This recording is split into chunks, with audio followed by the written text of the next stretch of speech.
Bienvenue dans une nouvelle vidéo crypto. Aujourd'hui, ça va être une vidéo un petit peu spéciale. Là, on a une image d'un portefeuille, on a de la crypto. On va répondre à la question d'un abonné. Donc, j'en ai parlé dans ma dernière vidéo. Donc, on va commencer par aller lire la question ensemble, là. Donc, lo-wav fctn Jaco, là, je sais pas si j'ai bien prononcé, là, pardon pour ça. Donc il nous dit Hello, très bonne vidéo. Je me demandais si tu pouvais peut-être nous faire de petites vidéos sur la plateforme que tu utilises pour acheter tes cryptos, ainsi que ta méthode d'entreposage de cryptos, telles que les coin wallets ou les clés physiques. Quel est le meilleur choix et pourquoi? Sinon, je suis aussi très intéressé par les lawsuits de Binance et Coinbase. Donc, je me demandais si tu avais de l'info là-dessus, going bear or going bull after the result of the lawsuit. Qu'est-ce qu'on devrait faire dans ces moments incertains? Merci. Donc, plusieurs questions là-dedans, mais c'est pas grave, on va y répondre un petit peu. On va tout y répondre, là. Je vais commencer par le lawsuit de Binance et de Coinbase.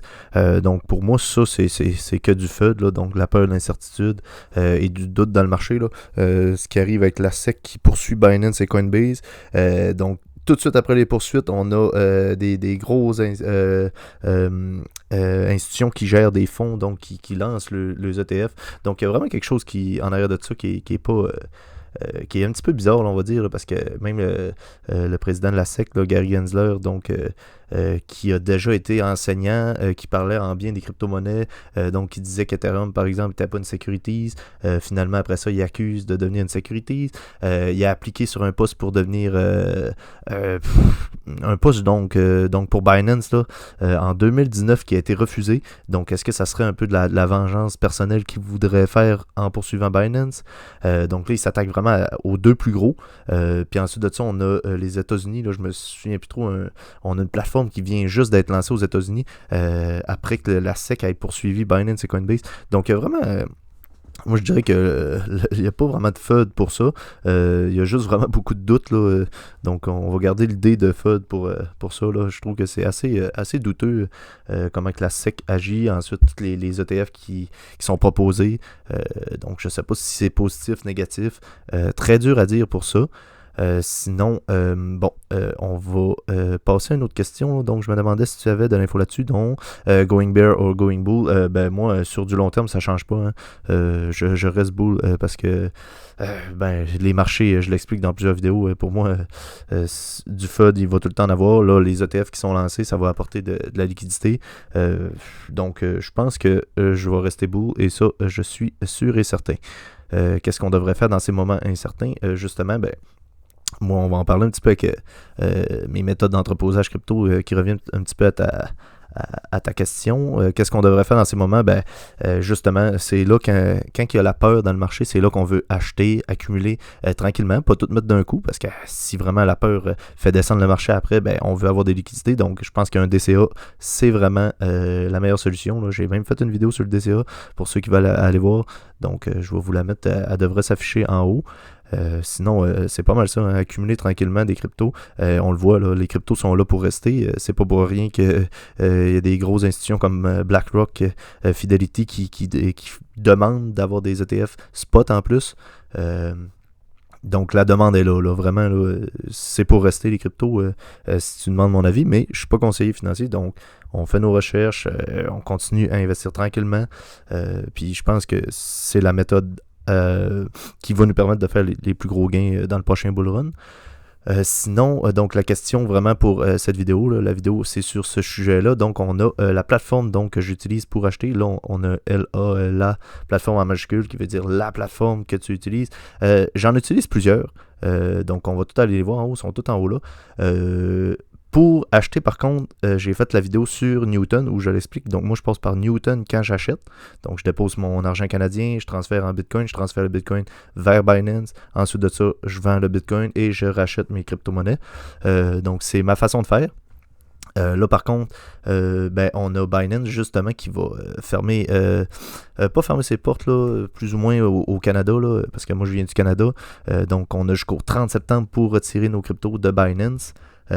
Sinon, on perd pas nos fonds, mais Binance va liquider. Donc, supposons que j'ai l'argent en Bitcoin, il va le vendre en canadien ou en US. Et donc, sur mon compte, je vais me retrouver avec l'argent fiat que je vais devoir retransférer par la suite. Moi, je préfère garder les cryptos que l'argent fiat. Donc, sur Binance. Alors là, pour l'instant, j'utilise encore. Donc, je fais la même méthode. Je passe par Newton, qu'on va aller voir ici. Donc, si vous vous êtes intéressé, vous avez un bonus de 25$ pour Newton. Je le répète, c'est une plateforme canadienne. Donc, super cool à utiliser, super simple. Allez voir le tuto. Là. Je vous explique un petit peu tout là-dessus. Je passe par Newton. Je dépose mon Canadien, comme je l'expliquais. Je transfère ça vers Binance. Et là, j'ai commencé tranquillement pas vite à retirer mes fonds de Binance parce que, comme je l'ai dit, on a jusqu'au 30 septembre pour retirer nos fonds. Il me reste un petit peu de crypto là-dessus que j'ai pas réussi à placer sur des plateformes. Là. Donc, je vais en parler un petit peu plus. On a Swissborg ici, donc une plateforme que j'ai fait un tuto aussi dessus, où je vais déposer certaines cryptos là, pour avoir un petit peu de rendement. Tantôt, on va aller voir un petit peu sur l'application Ledger. C'est là où je garde la plus grosse partie de mes crypto-monnaies sur ma Ledger. Là, ça ressemble à 60-65% de mon total portefeuille crypto qui est sur ma Ledger. Donc, je veux garder la possession de mes clés. Évidemment, sur des plateformes, c'est pas nous qui avons la possession de nos clés.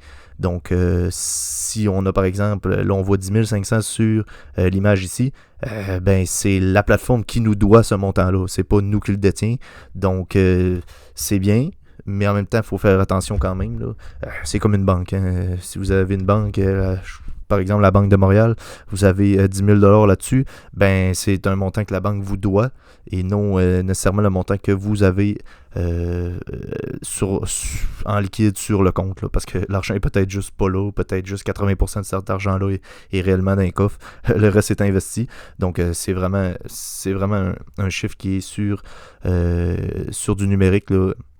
Donc, c'est dur un petit peu à comprendre ce que je dis. Là. Sinon, on a Coinbase. Donc, Coinbase, c'est une plateforme aussi que j'utilise. Donc, là, comme je le disais, sur ma Ledger, je vais garder environ 60-65% de mes crypto-monnaies. Donc, pour garder les clés privées de mes cryptos. Là-dessus, je vais garder mes positions un petit peu plus long terme. Donc, Bitcoin, ETH, on va aller voir ça tantôt. Sinon, le reste que je ne peux pas placer sur ma Ledger, je vais l'expliquer aussi tantôt, je vais justement le placer sur des plateformes. Donc, là, j'ai Binance, Swissborg, Coinbase. Quelques petits cryptos là, donc dans mon portefeuille crypto aussi, si vous voulez aller voir ma vidéo sur mon portefeuille crypto, j'ai les proportions de toutes les cryptos qui sont dans mon portefeuille là, à peu près. Par exemple Optimism, je vais le garder sur Coinbase, Arbitrum aussi, sur Swissborg je vais avoir par exemple du ADA, du Polkadot, c'est un exemple là. Ensuite, sur crypto.com, c'est la même chose. Donc, je vais placer un petit peu des cryptos. Là. J'ai, je pense, mon Joe token, mon Helium qui a été retiré de Binance. Donc, je l'ai placé sur crypto.com. Donc, vraiment, je place la majorité, en fait, quasiment tout ce que je peux sur ma Ledger. Et ensuite de ça, les petites positions qui sont un petit peu plus court terme ou que je peux pas placer sur ma Ledger. On va le voir aussi pourquoi tantôt je peux pas nécessairement le placer sur ma Ledger. Je vais les placer sur des crypto-monnaies. Évidemment, j'aimerais ça profiter le plus de rendement possible vu que je les garde sur des plateformes. Swissborg propose du rendement.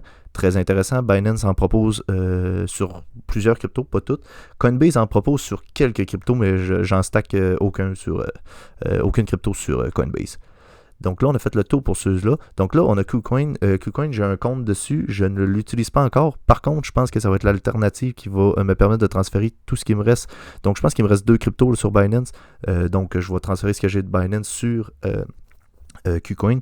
Et là, je pense que je vais faire la même chose avec KuCoin que ce que je fais sur Binance lorsqu'on ne pourra plus utiliser Binance au Canada. Donc, je vais passer par Newton, acheter, transférer mon Bitcoin sur KuCoin, vendre mon Bitcoin et acheter mes cryptos. Donc, KuCoin qui est un petit peu une plateforme, je vais la mettre à côté là. On va dire Binance c'est pas mal plus gros, probablement plus sûr, mais je pense que KuCoin reste une alternative assez intéressante là.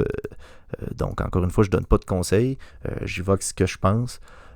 Puis je ne garderai pas tout mon argent là-dessus non plus. Là. Je vais vraiment passer par là pour acheter. Ensuite de ça, si par exemple si j'achète un petit peu d'Optimism, je vais le transférer sur mon compte Optimism que j'ai sur Coinbase par la suite, etc. Donc là, on a vraiment vu toutes les plateformes que j'utilise. Là. Il y en a 1, 2, 3, 4, 5.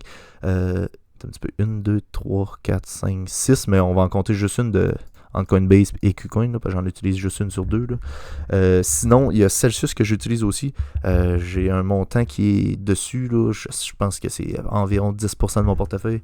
Est-ce que je vais revoir ce montant-là? Je ne le sais pas. Donc, c'est pour ça aussi qu'on dit de garder moins de 10% sur chaque plateforme. Donc, moi, je pense que ça se situe environ peut-être entre 5 et 10% pour chaque plateforme que je viens de montrer de la totalité de mon portefeuille crypto. Donc, comme on le veut avec Celsius, hein, les fonds sont bloqués déjà depuis 1 an et quelques. Là, si c'est pas 2 ans même que mes fonds sont bloqués sur Celsius, c'est pas la fin du monde. C'est sûr que c'est plate, mais c'est pour ça qu'on garde pas tout sur une plateforme non plus. Faut pas voir les rendements aussi comme quelque chose de vraiment excitant là, parce que c'est bien beau d'avoir 8% sur des cryptos, mais si ton argent bloque sur la plateforme à cause de quelconque raison, ben, on est perdant. Là. Donc, j'espère retrouver cet argent-là un jour, évidemment, parce que c'est 10% de mon portefeuille, ça a une certaine valeur en ce moment. Mais dans le prochain bull run, ça peut faire x10, x20. Là, donc, ça reste une grosse somme quand même. Et sinon, on va terminer avec donc Ledger. Là. Ledger, j'imagine que vous connaissez, c'est un hardware wallet donc qui permet de stocker ses propres clés privées sur certaines cryptos. Il y a la Nano X, Nano S, Nano S Plus et le nouveau Stax, si je ne me trompe pas. Moi, personnellement, j'utilise la Nano S, donc c'est le plus petit modèle. Là. Les prix, est-ce qu'on les voit? Donc, on a la Nano XI, Nano Stax qui est le modèle le plus récent. Nano S Plus qui est le même modèle que moi mais plus là, donc permet d'avoir plus de comptes dessus, coûte plus cher aussi là, si on vient voir sur la page principale, est-ce qu'on a les prix? Si on vient voir accessoires, voir tous les produits, on va aller voir si on n'a pas les prix là. Moi si je me trompe pas, c'était quelque chose du genre 80 US là, dollars US pour la Nano S, canadien 209 pour la Nano X, 114 pour la Nano S. Ouais, peut-être entre 60. Ça revenait peut-être à 90-100 dollars canadiens là, pour la Nano S. Là, quand j'ai acheté la Nano S, si je ne me trompe pas, la Nano S Plus n'existait pas. Donc, j'ai pas pu hésiter entre ces choix-là. Là. On va aller faire un petit tour justement sur l'application Ledger que vous êtes censé le voir là-dessus. OK. Évidemment, je vais cacher les montants. Là. Bon, sur ma Ledger ici, donc ça c'est l'application Ledger. Si vous n'avez pas de Ledger, je ne sais pas si vous savez un petit peu comment ça fonctionne. Là. Donc on a la page principale ici. On peut voir le marché crypto un petit peu en général. Là. Donc un petit peu comme CoinMarketCap. Là. On a les comptes dessus. Donc les comptes, on a le compte Ethereum, compte Bitcoin, Polygon, etc. Ça, c'est tous les comptes que moi j'ai dessus. Donc j'en ai 4 là. La chaîne BSC de Binance, on a Polygon, donc la chaîne Polygon, la chaîne Bitcoin et Ethereum. Donc mes plus grosses positions qui vont rester sur Bitcoin, Ethereum, comme je l'ai parlé dans mon vidéo portefeuille. Donc sur ma Ledger, en termes de proportion, Ethereum prend 47,38%, Bitcoin 37,87%. Donc, juste avec Bitcoin Ethereum sur ma Ledger, donc sur 60% environ, on va dire, de mon portefeuille crypto, j'ai 85% qui est en Bitcoin Ethereum. Donc, une grosse partie de mon portefeuille. Pour l'instant, ça me va. Je vais peut-être vendre un petit peu de Bitcoin dans les prochains jours, prochains mois, pour acheter des altcoins avant le bull run, là, donc je vais vraiment analyser ça comme il faut avant de faire les mouvements. Ensuite de ça, 4,66% Polygon, 3,06% Chainlink, 2,87% de BNB. Et on a Fetch, donc Fetch.ai, 2,04%. Audius, donc le projet audio, de la crypto audio, 1,31%. Et AV, donc 0,78%. Là, on voit les couleurs ici, donc Fetch en orange, qui est la même couleur que BNB, puisqu'il est sur la chaîne de BSC du BNB, donc de Binance. Là. Ici, on a AV Audius en bleu, donc qui sont sur la chaîne de Ethereum avec Chainlink aussi.